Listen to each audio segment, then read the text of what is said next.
the 100th episode of the Influential Nonprofit. I am so excited to be giving you my 100th episode. I absolutely love doing this podcast, and I want to thank Turnkey Productions and who produces this for me, because they give the most amazing service, which allows me to deliver incredible content to you with no stress on me, which is how I'm able to sustain this for so long. So 100 episodes to me, yay, yay, yay. All right. So let's get into what we're going to talk about this week. And what we're going to talk about this week is having a meaningful, maybe call it difficult or stressful conversation. And what does that look like? And how can you show up and in leadership and integrity and have the best conversation ever? How can you say what you really want to say? Speak the unspoken, speak the truth to a situation in a way that moves the conversation forward and informs and moves ahead your most meaningful work. Now, I've seen organizations crumble, people leave because we couldn't have a conversation that really helped people move forward. And we're going to talk about how to do that today. And I think you understand the kind of conversation I'm talking about. The one that's maybe makes your stomach hurt a little bit to think about, the one that feels maybe really critical, the one that's just, it's maybe a situation has got complicated or scary or weird, and you have to go into a meeting, either in a group or one-on-one. And this is really like kind of the next level, right? A couple of weeks ago, I sent out an email about, do you want to be liked or do you want to be valuable? You can be liked and then you can walk away resentful because you didn't say what you wanted, or you can be valuable. And I'm going to teach you in this how to be valuable. All right. Now, first thing we're going to focus on is prep. The time that you want to be thinking about what to say is not when you get into the meeting. The time to be thinking about what you want to say is before you get into the meeting. So here's just a few questions that you can ask yourself and kind of have answers for before the meeting starts. The first one is, what do I want to have happen? What would be my ideal thing? Now, you know that if you follow me at all, I work with equanimity. Equanimity means I can hold space for two things at the same time. I can hold space for that. I really want something to happen and I'm okay either way. Right. So I can also what do I want to have happen? The next thing is, what is a firm no? What won't I go below? What is not okay for me? All right. Also, I have to know my triggers. I have to understand what may set me off. If some, and for everyone, it's a little bit different. For me, it's like if people don't take me seriously, but then I often break tension with a joke. So that's on me. So just know your triggers. Know what upsets you, what kind of things. Like one of my clients to say, I just hate to be misunderstood. It drives me insane when I'm misunderstood. So understand what are your triggers? The third is, what is the story I am telling myself about what's going on? We tend to tell ourselves stories when we don't have other information. So let's say somebody at work and they're just, I don't know, in their own head, and they walk past you and you say hi and they're not very nice, or they brush you off. Like, oh, well, I guess she's mad at me because I sent her that email. Your brain starts filling in stories. So, and we do this all the time, and it's totally normal and it's completely okay. But we have to say, what is the story I'm telling myself right now? What is the narrative that I'm going in here with? Is the narrative my board doesn't support me, everybody's against me, all those things? I need that is the story that I'm telling myself.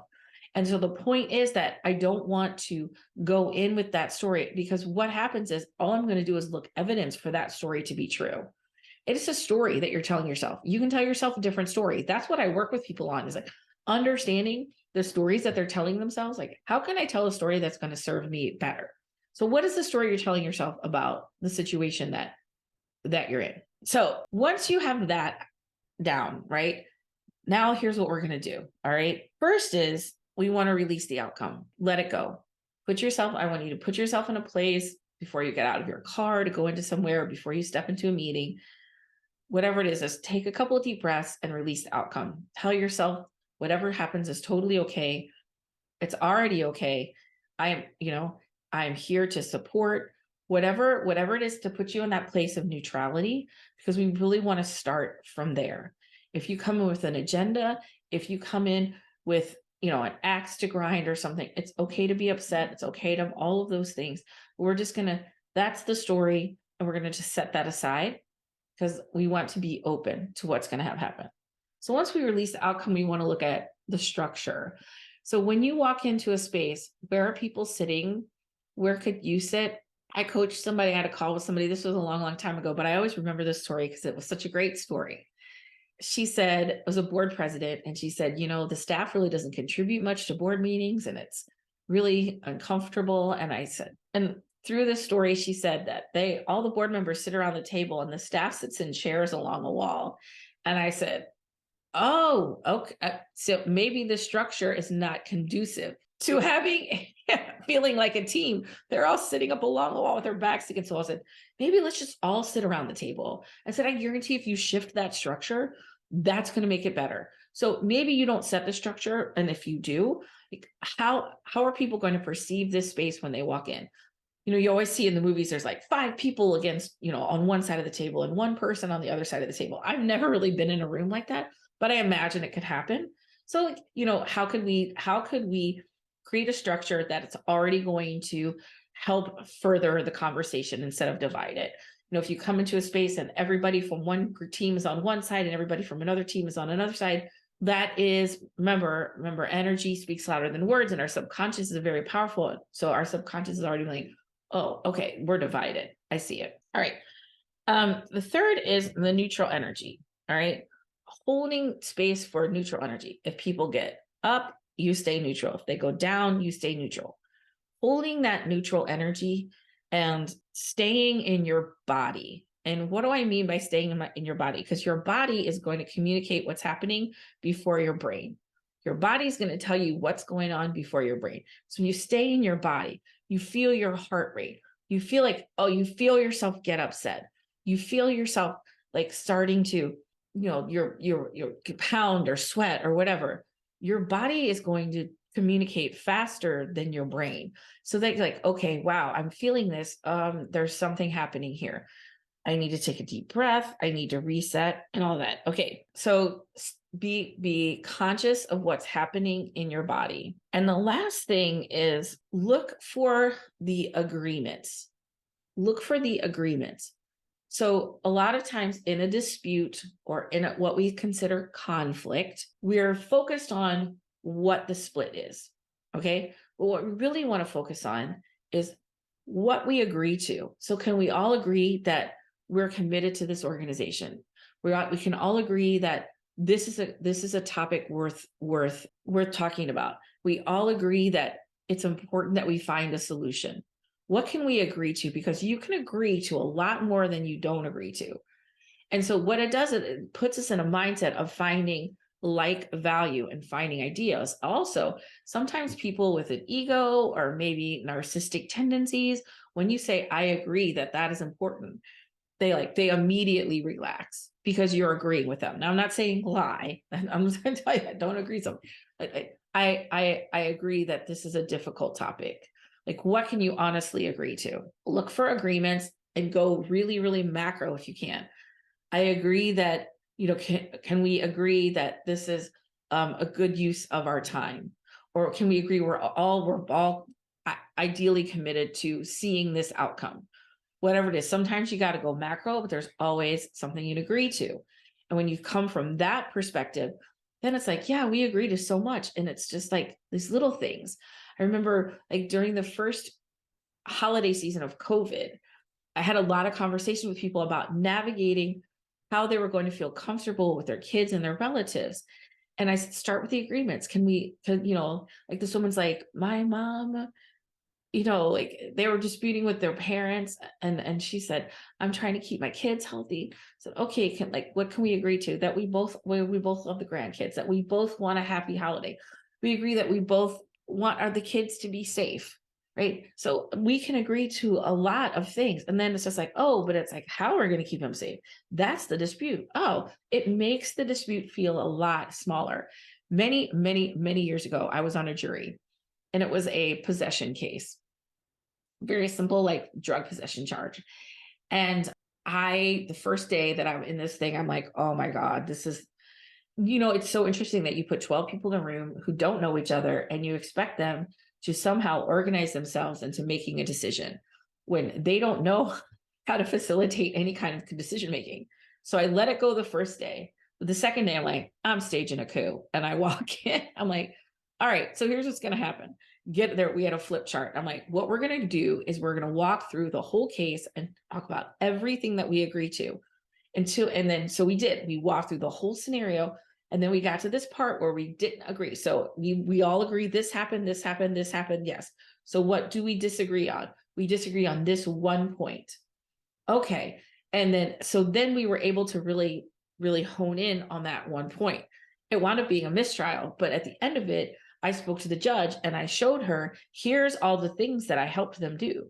Like we walked around, but here's what we agreed to until we came down to the final thing of like, and we could not come to agreement on that. So that's what I'm saying is if we look for agreements, it can really, really help facilitate and minimize the conflict. That's really good. Now, here's a few other things to consider. All right. First of all, you're in the room for a reason. Your gifts, your talents, your intellect, your opinions are valuable. So remind yourself you're here for a reason and ground yourself in the value that you bring to the situation. This, like, if they're not going to listen to me, if that's the story you're telling, we're going to tell a different story. There's a reason for you to be here. Second, it's okay to be scared. It's okay. This is scary. All right. We all have a comfortable energetic set point where we're comfortable with this level of like tension, right?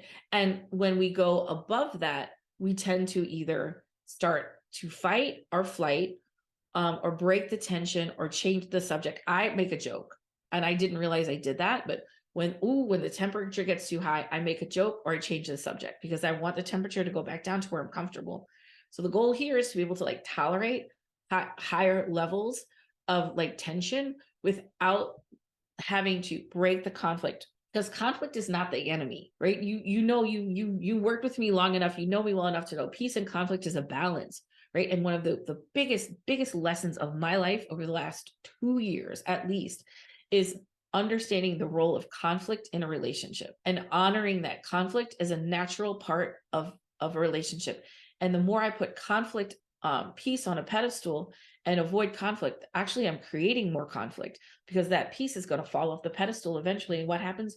Boom, conflict erupts. So by tolerating a little bit of conflict and a little bit of peace and keeping that balance, right, we're actually creating more harmony. And so conflict is not the enemy. And as a female, especially in the world, I don't want that conflict. Oh, I got to avoid that. No, avoiding conflict is the enemy. So many good things go bad. So many good jobs go south. Good programs get lost because people are afraid of conflict and they're afraid of speaking their truth.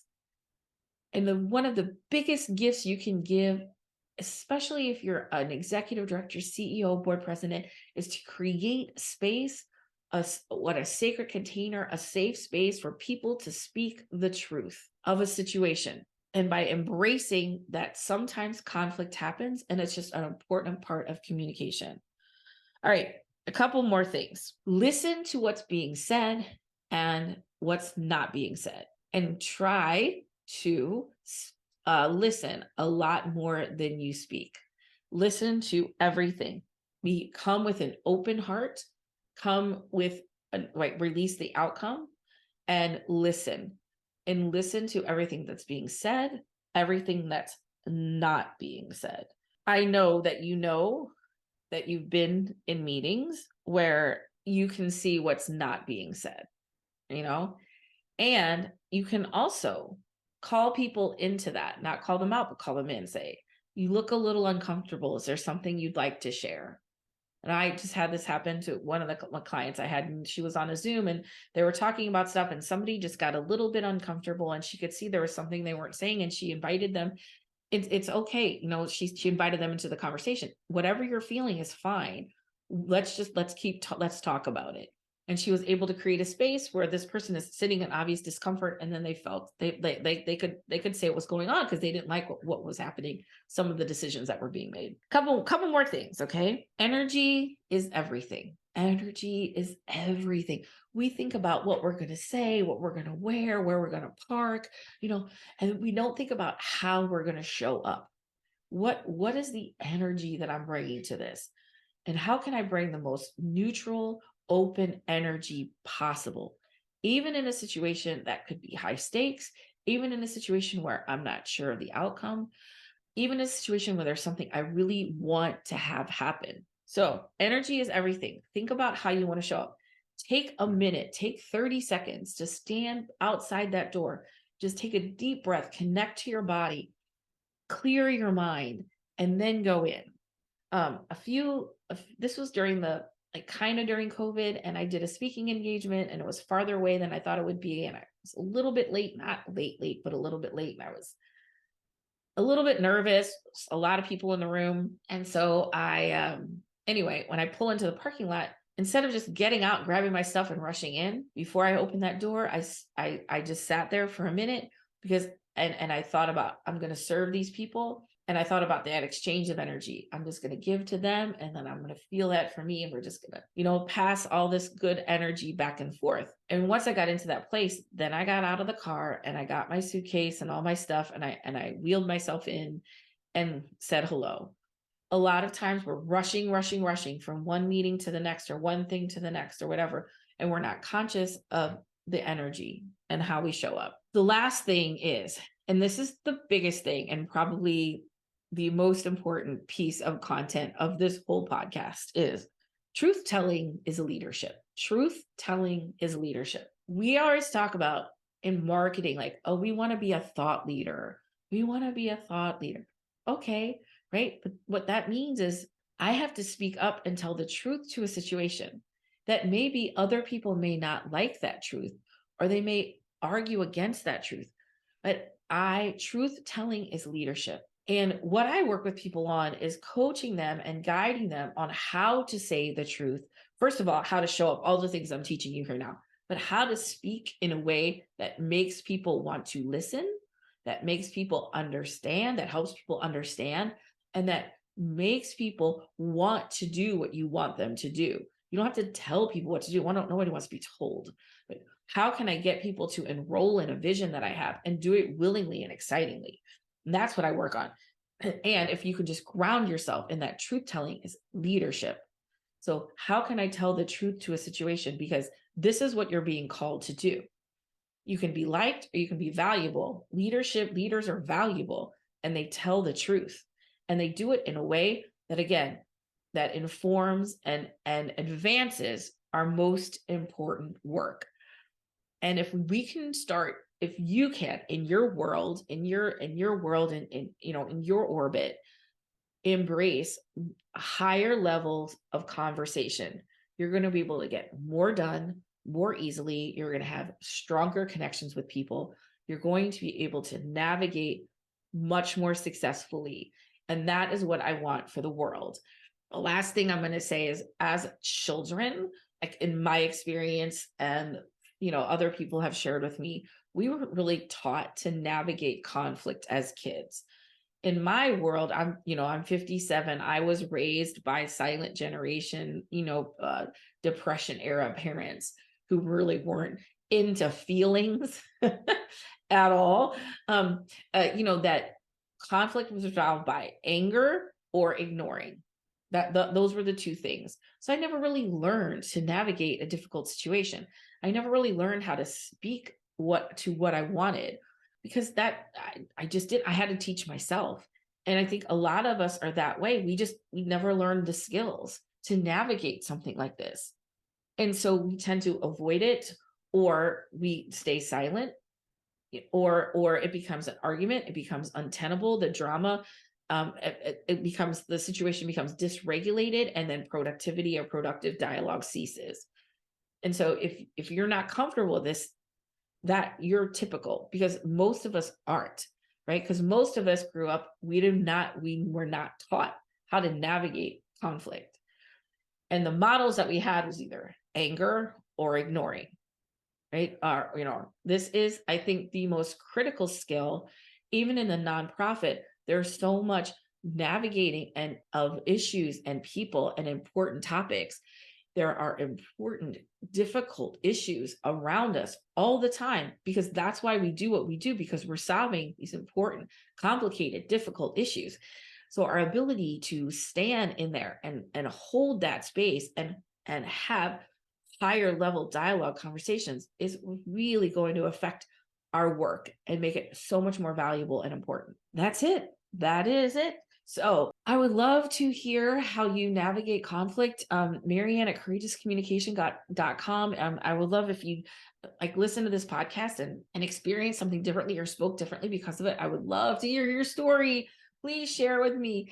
And if you, booking out my speaking calendar for the fall. So if you like my content, you like my style, you like my presentation, and you know of speaking opportunity, I would absolutely love to hear from you. In the links to the show notes is a quickie intro call with me. You can always grab that link and book 15 minutes and we can talk about it and see where it goes from there. As always, whatever we decide is totally okay. I'm not invested in any specific outcome. And if there's opportunities that you're looking for speakers, especially in the fall, I would love if you would share those with me. And that is it for my 100th episode of the Influential Nonprofit. Thank you so much. And I will see you for 101 next week.